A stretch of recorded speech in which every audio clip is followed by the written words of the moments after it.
And I'd never forget Kilmainham. It was like the black hole of Calcutta. It was an awful, gloomy, dirty-looking place.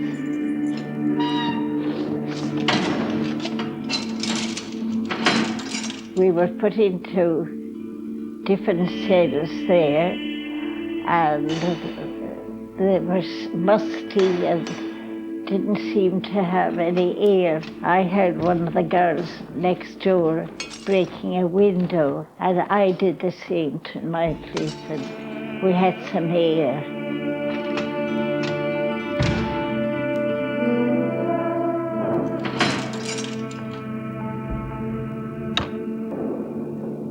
Dear Bridie, my jail experience is written in fire across my brain, never to be effaced. Yours truly, Polly, North Dublin Union, 1923.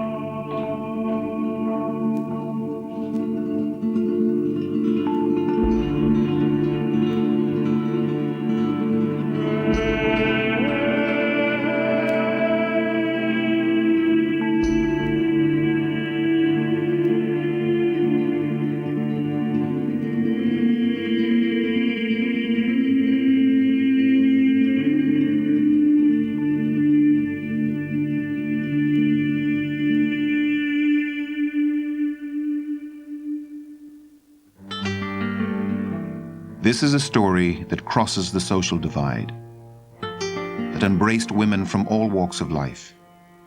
These women had come of age in an Ireland that had undergone change, from being a stronghold of the British Empire to organised rebellion and civil war.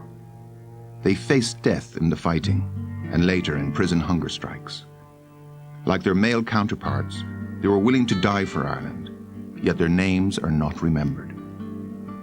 Their political involvement was something those closest to them often preferred to forget.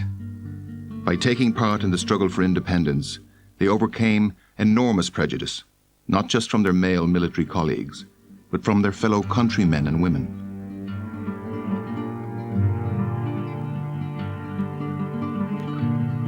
They were Ireland's secret army, and their story began at the turn of the century.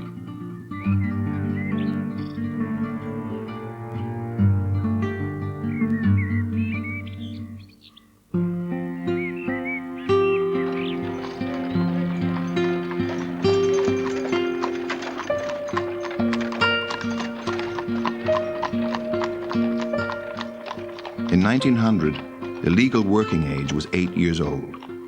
Women did not have the right to vote, and 50% of them remained unmarried. Participation in public life was frowned upon by the Catholic Church, and women were excluded from political parties and cultural societies. There was one woman who rose above the restrictions of the time, Maud Gonne. Maud Gonne was already a well-known anti-British activist. When she tried to gain membership of the National Land League, she was told it was an open organisation in which the ladies will not take part. I think it was Parnell who said, England's gifts to Ireland were workhouses, prisons and lunatic asylums. Evictions I saw in 1885 changed the whole course of my life, transforming me from a carefree society girl into a woman of set purpose. I was determined to do my share to free Ireland from the British Empire. The wholesale destruction of the little houses of the people by battering rams was going on all over the country. 360,000 people were evicted from their little homes under Queen Victoria. Stones and boiling water were no match for guns. Maud Gonne was not an Irish woman by birth. She had come to Ireland as a child when her father, a captain in the British Army, was posted here. After fleeing to France to avoid arrest for her activities, she'd published a broadsheet about colonial repression and the loss of Irish identity. Like many creative and political thinkers of her era, she believed that the mindset of Ireland had to change. The Celtic revival had begun. The Celtic Literary Society, founded by Willie Rooney, like all political organizations of those days, excluded women from membership, but they invited me to lecture for them. So I used the opportunity of asking if they really thought Mother Ireland strong enough to go into battle with one arm tied behind her back, which was what this exclusion of women from political life meant, and suggested that they should invite their sisters and sweethearts to meet me in their room in Abbey Street, and we would form a women's organization for national independence.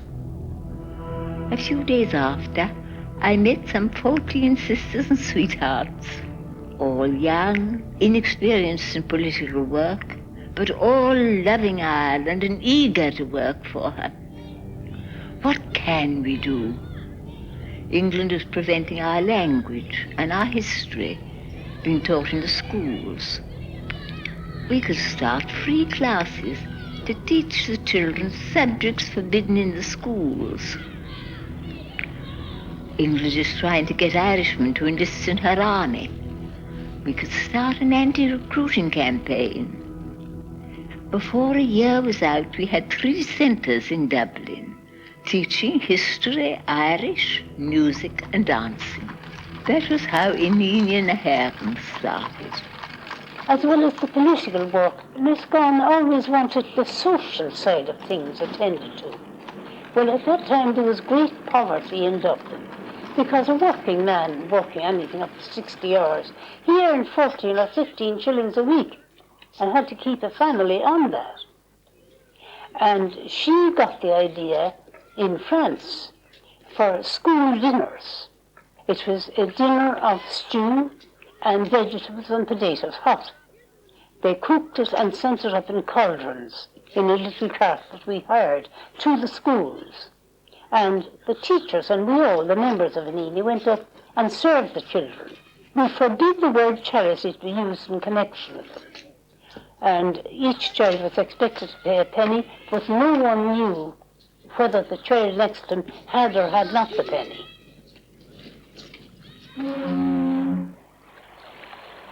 Ireland in 1900 was part of the British Empire, with all the emblems that entailed.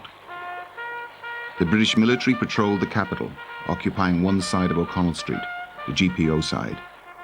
They dazzled young women in their military uniforms.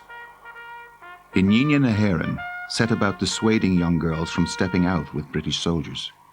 They also campaigned against local boys joining the occupying army.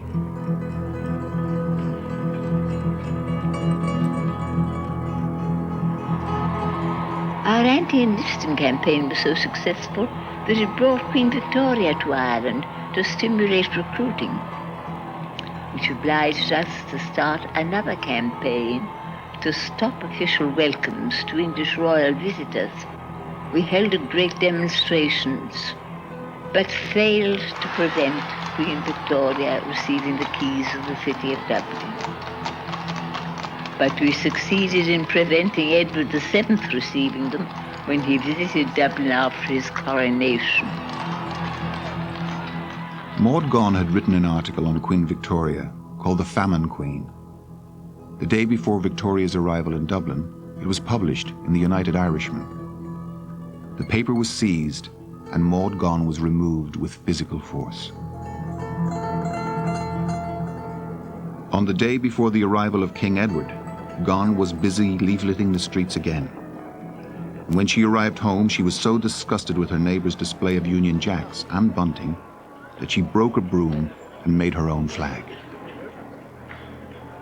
Another young woman disgusted by the display of flunkyism was 19-year-old Helena Maloney. That evening, she decided to join Inine na hÉireann.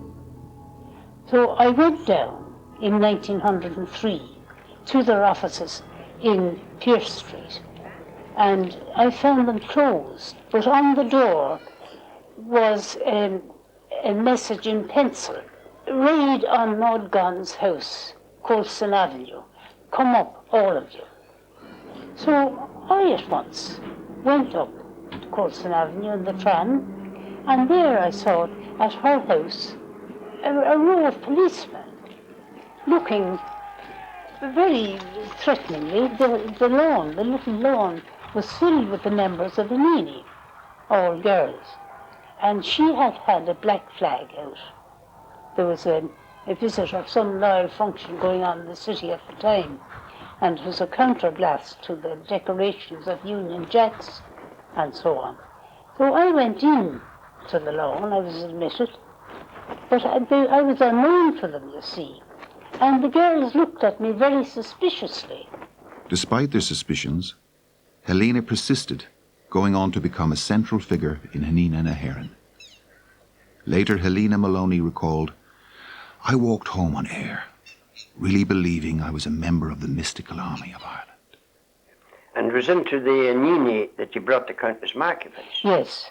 That was her initiation. Yes, that was her initiation. Into the national movement. I got the idea of starting a woman's paper.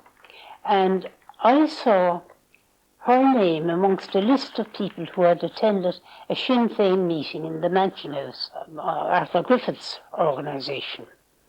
And I saw her name, and being a woman, I wrote to her at once and asked her, would she come and help on the Ban na hÉireann, our little monthly journal. It was a penny monthly, called Ban na hÉireann, Woman of Ireland. It was an odd kind of woman's paper, a funny hodgepodge of blood and thunder, high thinking and homemade brown bread. As Helena Maloney would later describe, a mixture of guns and chiffon. It is very unpleasant work killing slugs and snails, but let us not be daunted. A good nationalist should look upon slugs in the garden much in the same way as she looks on the British in Ireland. You had some distinguished contributors to it.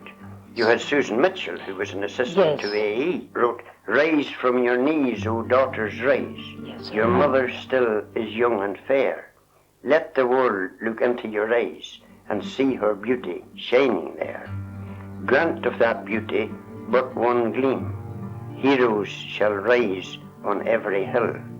Today shall be as yesterday. The red blood burns in Ireland still." The young working girls who joined Hanina were defying the norms of the day and risking their livelihoods by joining a nationalist organisation. Membership was considered to be a treasonable activity for which they could be discharged immediately.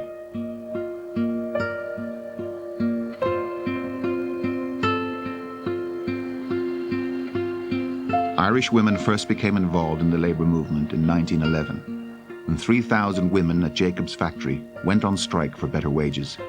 They won and set up the Irish Women's Workers' Union.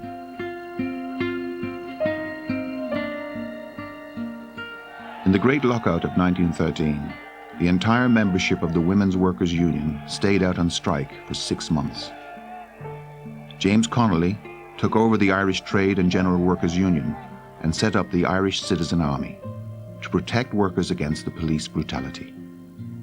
Countess Markievicz, already involved in the struggle to overthrow British rule, joined the Irish Citizen Army, and with her flair for military organisation and knowledge of firearms, she was given high rank.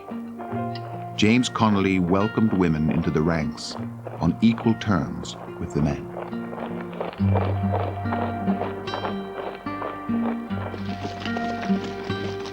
Connolly was he was a good suffragist himself, you know. If a girl could handle a gun, she was given a gun. If a man could cook a meal, he was expected to cook it and not feel in any way degraded by it. Everyone had to do wherever their capability lay to do that work for Ireland's sake.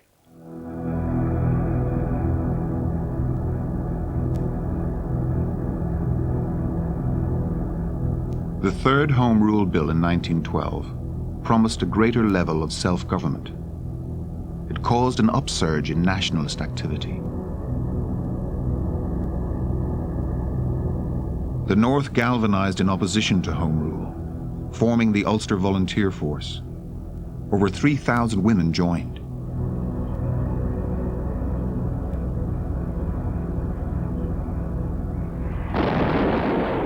Prompted by the Northern example, the Irish Nationalist Volunteer Force was set up in Dublin. At their inaugural meeting in 1913, President Owen MacNeill promised there would be work for the women.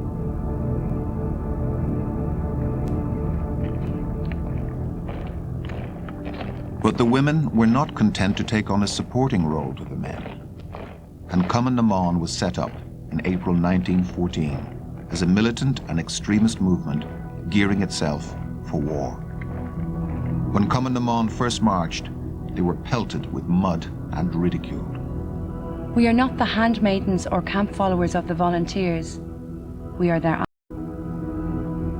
The aims of Cumann na Món were to advance the cause of Irish liberty and to assist in arming a body of Irish men.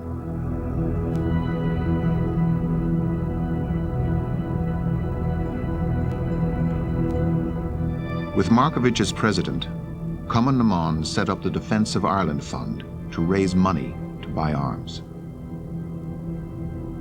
It was the idea of the Honourable Mary Spring Rice to smuggle arms in from Germany with the help of Erskine Childers and his wife Molly. They used Childers' yacht, the Asgard. In July 1914, after a 19-day voyage, they landed 900 rifles and 29,000 rounds of ammunition at Howth, County Dublin.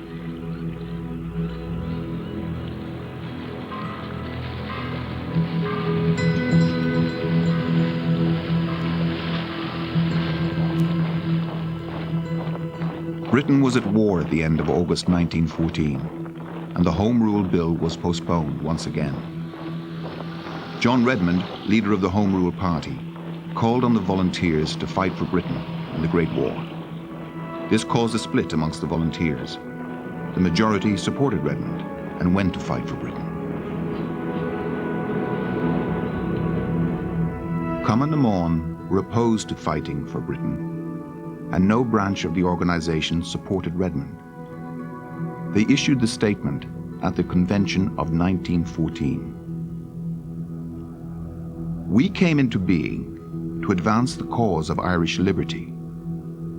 We feel bound to make the pronouncement that to urge or encourage Irish volunteers to enlist in the British Army cannot, under any circumstances, be regarded as consistent with our work.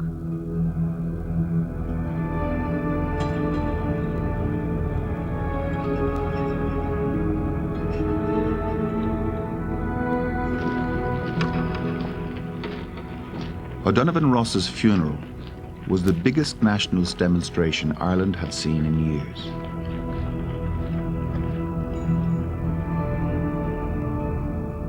The funeral committee represented all the nationalist groups, and for the first time, Cumann na Món was included.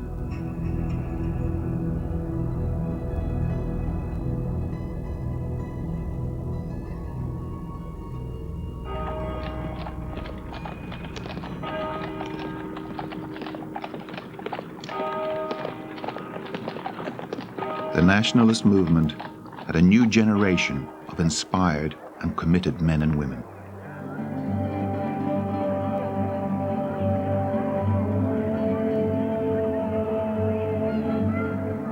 They were setting the stage for a rebellion against Britain.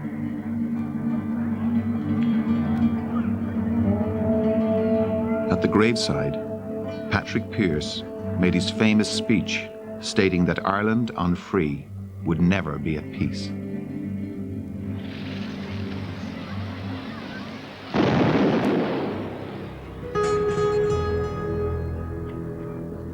Women were also impatient for Irish freedom. Cumann na Món was growing in force.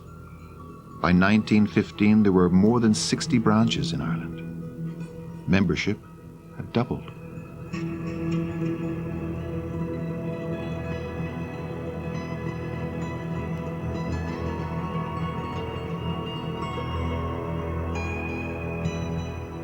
Along with their peers in the Irish Citizen Army and the Irish Volunteers, Cumann na Món was gearing up for a strike against Britain. Many women worked from the basement of Liberty Hall, which had become an ammunition store. Connolly had a scheme which I think worked very well. There was a very big blackboard outside, about 6 feet by 3, outside the front door of Liberty Hall, on which every weekend, every Saturday, there were flamboyant notices chalked. Assemble tomorrow, full equipment for an attack on Wellington Barracks. And another week it would be attack on some other barracks. These are all fictitious. We went on route marches. We didn't make any attack anywhere. But I said one day to Connolly, I said, why do you put out these notices that don't mean anything, only turning the eyes of the police on us? And he smiled and said, did you never hear the story of Wolf, Wolf, Wolf?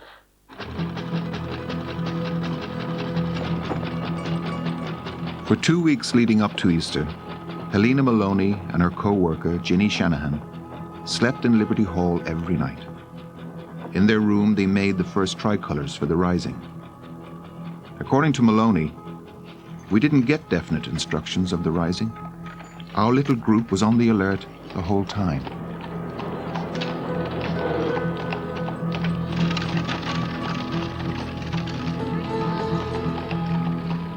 It was on the Saturday afternoon before Easter that we left Belfast to go to Tyrone. And then a messenger came and said they were looking for Miss Connolly. I was met by 2 men who told me they were from Dublin. They told me that there would be no fighting in Tyrone. So I decided I had no choice. I was to go on to Dublin if there was no fighting in Tyrone.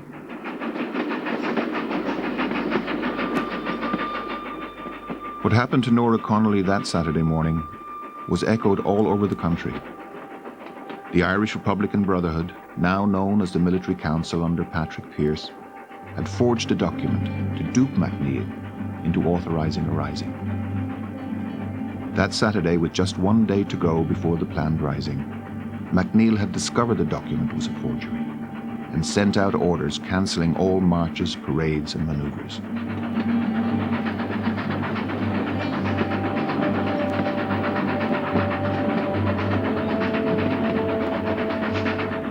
We arrived in Dublin about 6 o'clock in the morning, and I walked over to Liberty Hall. And when I went in, there was my father on a little cot in the middle of the room. He wasn't asleep. He turned and he looked at me. He said, "What are you doing here, Nora?" So I told him what had happened, and I said to him, "Daddy, what does it mean? We're not going to fight." And he turned to me and 2 big tears rolled down his cheeks. He says, "If we don't fight, Nora, we can only pray for an earthquake to come and swallow us and our shame." MacNeill's actions would overshadow all that followed. The discussions that took place in Liberty Hall were heartbreaking, with many of the volunteers and Irish Citizen Army saying that they would fight single-handed if necessary. The Military Council decided to go ahead with the rising and sent out couriers countermanding MacNeill's orders. Many of the couriers were women. Nora Connolly returned to Belfast with the message that the rising would go ahead on Easter Monday. But for many, the new order would come too late, for they had already demobilized. The news was rushed about. The volunteers had taken the GPO. They were in possession of several other places in the city. It was easy enough to get down O'Connell Street still, and I made my way to the GPO and asked the volunteer on guard to let me in to speak to Padraig Pearse, who was the only one of the leaders that I knew personally. I was brought to Pearse and had the temerity to tell him that I thought the rebellion was very wrong, as it would certainly fail, but that I wished to be there if there was going to be anything doing. The first shot was fired at Dublin Castle. Helena Maloney was there with a party of 9 girls from the Irish Citizen Army. Under the command of John Connolly, they took over the City Hall. Later, they would be joined by the Chief Medical Officer with the Irish Citizen Army, Dr. Kathleen Lynn. About 1 o'clock, we were on the roof. Several men and I and some girls and John Connolly, and he was struck with a bullet. There was firing, you see, from the castle and from the roof of the houses opposite. And by that time, Dr. Lynn had arrived downstairs, and she came up, and she said, "I'm afraid he's going." So he lasted a couple of minutes. I said a prayer into his ear as he went, and he was dead.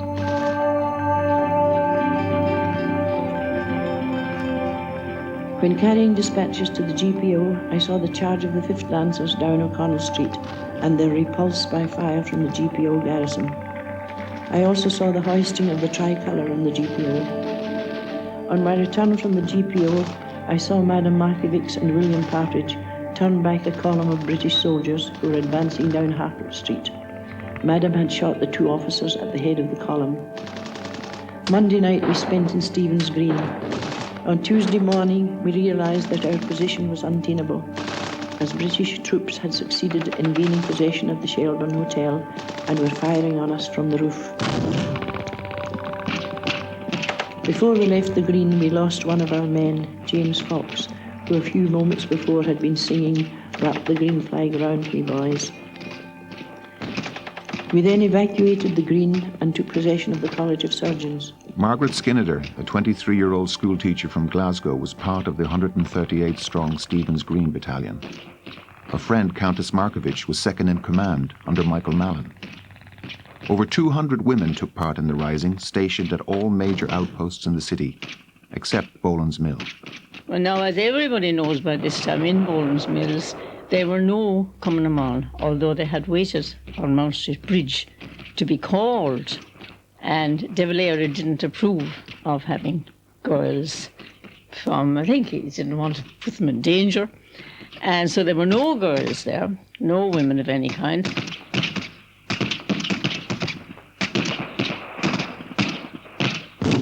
Towards nightfall, they attacked the windows at the back of the City Hall, which led out of the Castle Yard.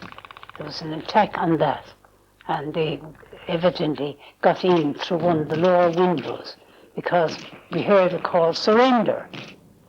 And that was repeated because the plaster was falling in showers from the roof as a result of the firing on the City Hall, you see. And we were taken out one by one through the window at the back and taken prisoner. Fire raged through the city, and by Friday the GPO was in flames. Pearce called on the 40 women stationed there and asked them to leave. By about Thursday, the front of the GPO had been set on fire. On Friday evening, a party of about 12 of us, 5 or 6 girls, a handful of wounded men, of whom only one was unable to walk, were told to get out of the back of the GPO and make our way to Jervis Street Hospital. It must have been just about that time that the garrison, led by Pearce and the others, got out into Henry Street and over to Moore Street. 3 women chose to remain with the leaders of the rising: Julia Grennan, Elizabeth O'Farrell, and Winnie Carney. With the wounded James Connolly on a stretcher, they made their way through the blaze to a little house on Moore Street. 230 innocent civilians, including 28 children, had been killed in the fighting. On Friday night, Sean McDermott asked Elizabeth O'Farrell to make a white flag. Later, it was decided that she would deliver the surrender note. I left the house with a verbal message from Commandant Pearce to the commander of the British forces, to the effect that he wished to treat with them. I waved the small white flag which I carried, and the military ceased firing.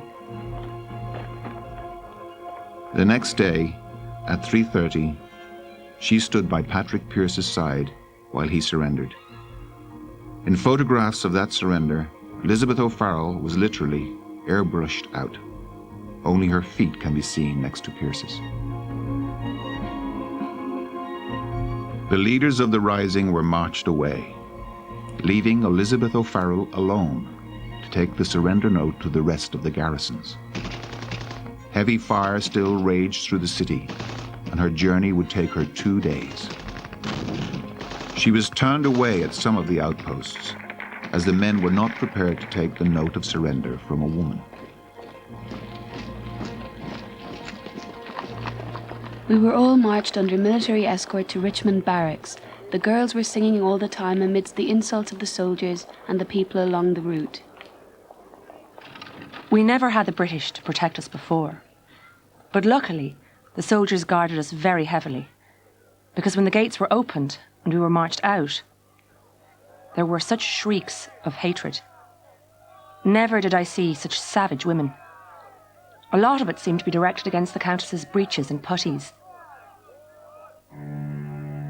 77 women were among the prisoners that passed through Richmond Barracks. The women were then taken to Kilmainham Jail.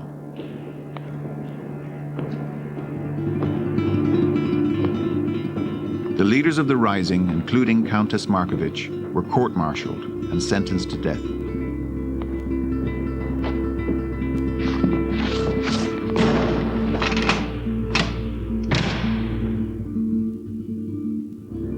Most of the women were released after a week. Others were deported to England, where they were imprisoned or placed under house arrest. The Countess's sentence was later commuted to life in prison. There were also women who played no part in the rising. Annie Higgins, Countess Plunkett, Nell Humphreys, Marie Perrose, Kathleen Brown, Odell Ryan. They were held for 4 months without trial.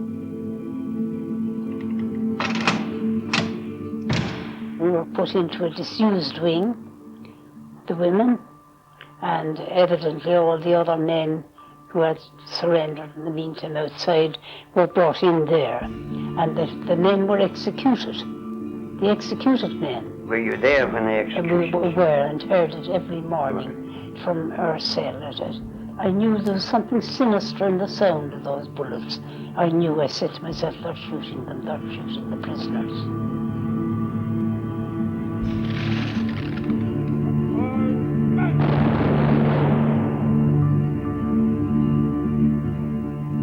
Nellie Gifford, a young girl stationed at the College of Surgeons during the Rising, was now in prison. Her sister Muriel was married to Thomas MacDonagh, one of the leaders sentenced to death. Her other sister, Grace, was the fiancée of Joseph Plunkett, also to be executed.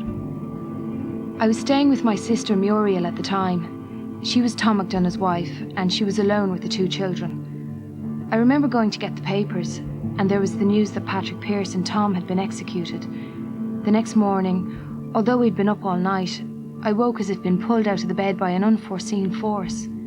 I had no notion what I was doing, except I was being pulled on. I went then to Kilmainham to see Joe. After 5 hours, I was let in to see him. The prison chaplain married us. I was brought in and put in front of the altar.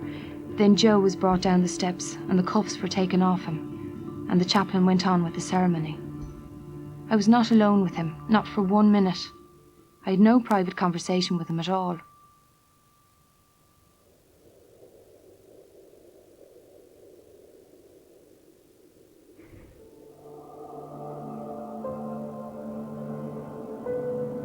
So when we got into my father, he said, "Well, Lily," he said, "I suppose you know what this means." "Oh, no, not that." He said, "Yes, Lily." She broke down then and she said, "But your beautiful life, James." She said, "Your beautiful life." And he said, "Wasn't it full life, Lily, and isn't this a good end?" And she still cried, so he says, "Look, Lily, please don't cry." He says, "You'll unman me." So she tried to control herself. I was trying to control myself too. And we were there, I talked about little things. He was trying to plan our life for after he was gone. And then they told us time was up and we'd have to go. He was to be shot at dawn, you see.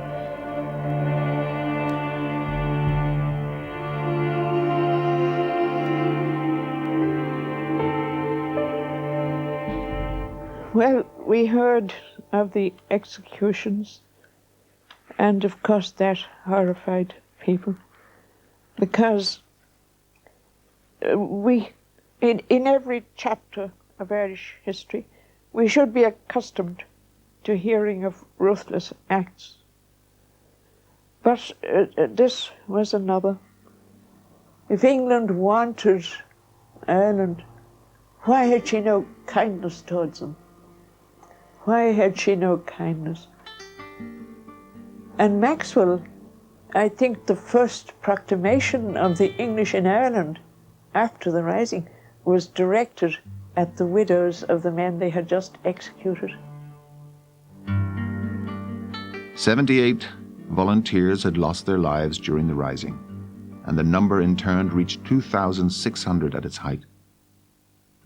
The families of these men were now destitute.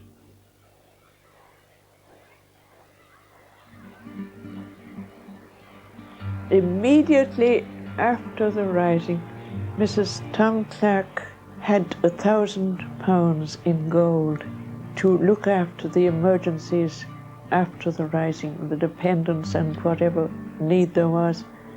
But within a fortnight or 3 weeks of his execution, she had assembled a band of women to make the first movement to collect money. And money came in from all over the world in response. They were able to help those who had lost their relations.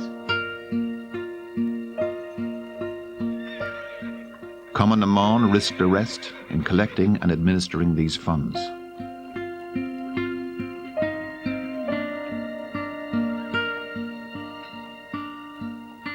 When the men were released in the general amnesty of 1917, a network of nationalist Ireland had been put in place by the women.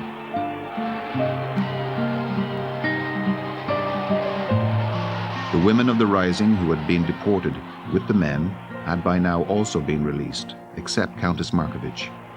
It would take a further 6 months for her release in June 1917. She had spent almost a year in prison, had become an iconic figure. She returned to a very different Ireland. Cumann na Món, the Irish Women Workers' Union, and the Irish Citizen Army all came together with a single goal. The women were determined that the promise of equal opportunity and citizenship, proclaimed in 1916, would be fulfilled. 4 women were co-opted onto the executive of the new umbrella organization of Sinn Féin. In 1918, women over 30 with property gained the right to vote. Sinn Féin won a landslide victory in the general election of that year, and Countess Markievicz became the first female parliamentarian in Europe. But all was not well in this victory. Out of the 75 seats Sinn Féin had won, 49 of the candidates were still in prison. By 1919, the War of Independence had begun. We were trained in first aid. We were trained to how to break a rifle or a revolver and close it again, and how to keep them clean, how to mine them for dumps. They had to be dumped. They were, well, they called them dumps, as places of security where they could be kept. And there was wells in the pram that time. You had any amount of stuff hidden in the wells of the pram. That child slept on ammunition and everything, you know. Keen to gain American support, Nora Connolly, Margaret Skinner, and Hannah Sheehy Skeffington all went there. Skeffington was determined to tell the true story of 1916 and of how her pacifist husband had been shot in the Rising.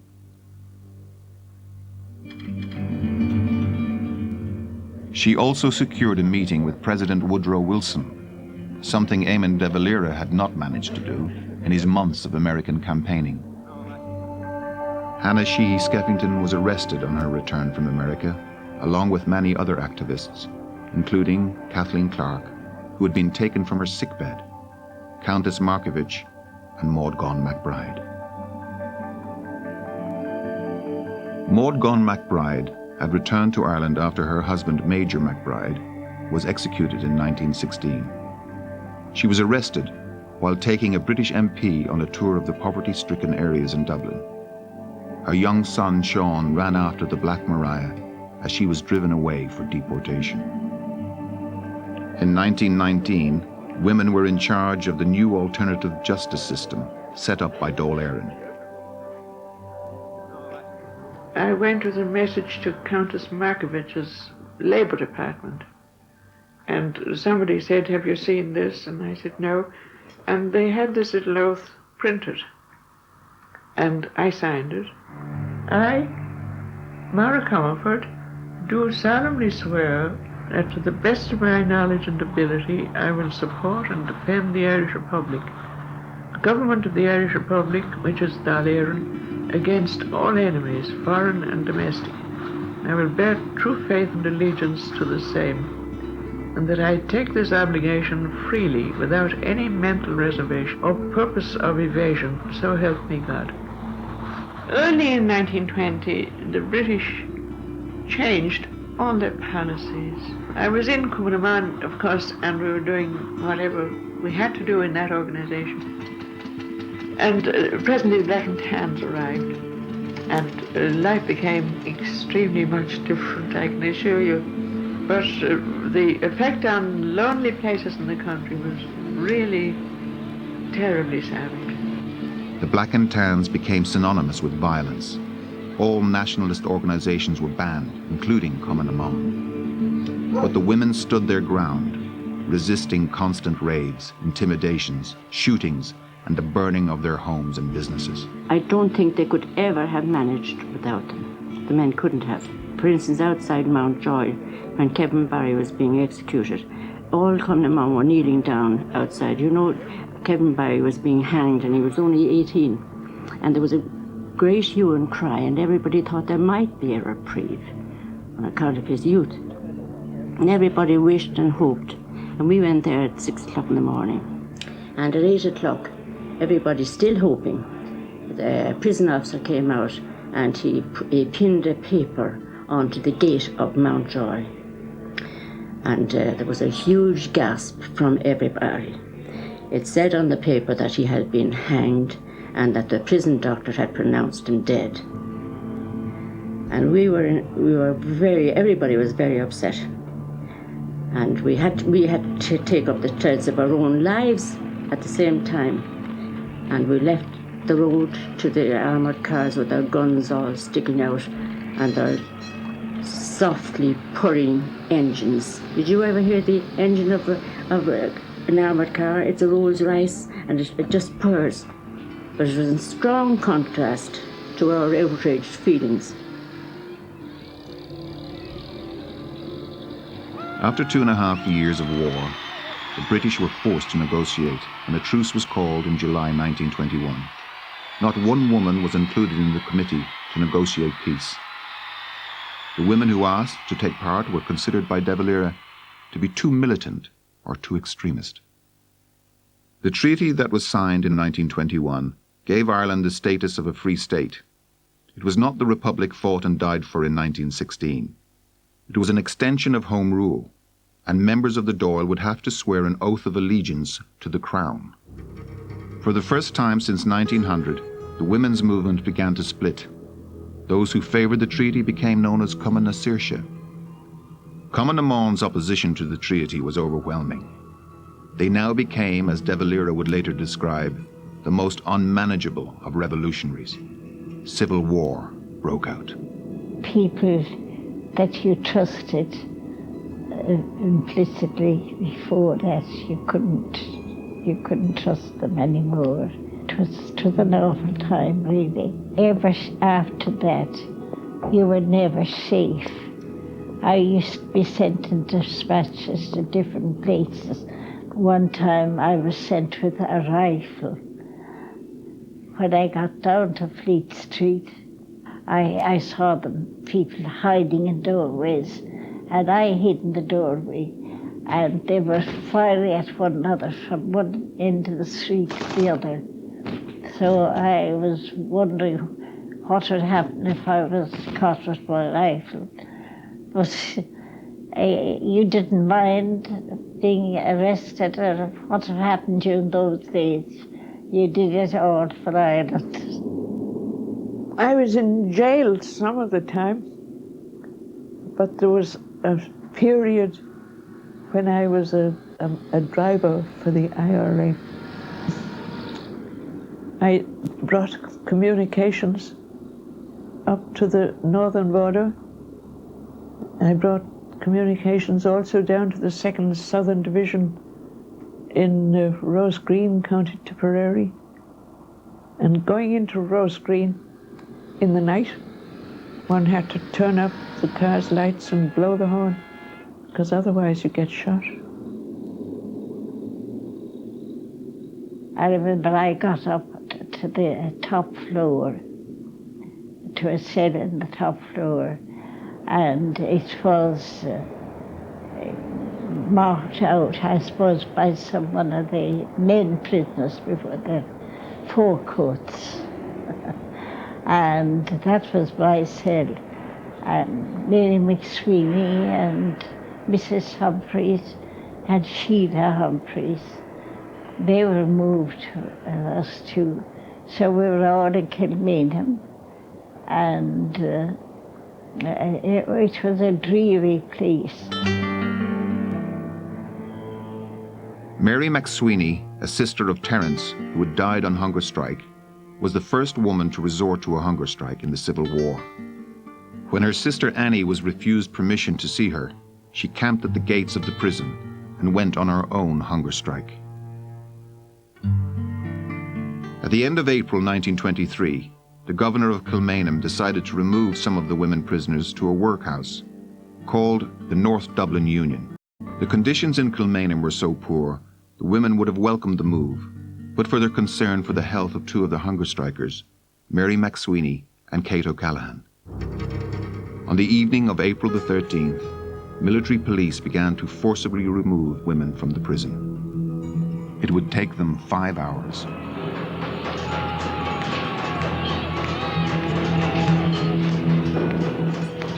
After I'd been dragged from the railings, a great hand closed over my face, blinding and stifling me, and thrust me back down to the ground among trampling feet.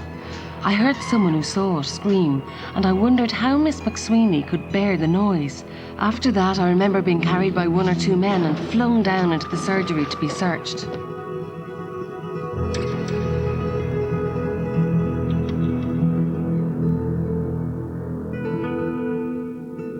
Dear Bridie, my jail experience is written in fire across my brain, never to be effaced. Yours truly, Polly. North Dublin Union, 1923. Bridie Halpin did try to efface the memory of prison at the end of the Civil War. Like many of the women who emerged from prison, she chose emigration. When she died in a New York apartment in the year 1988, there were no memories of her as a young girl.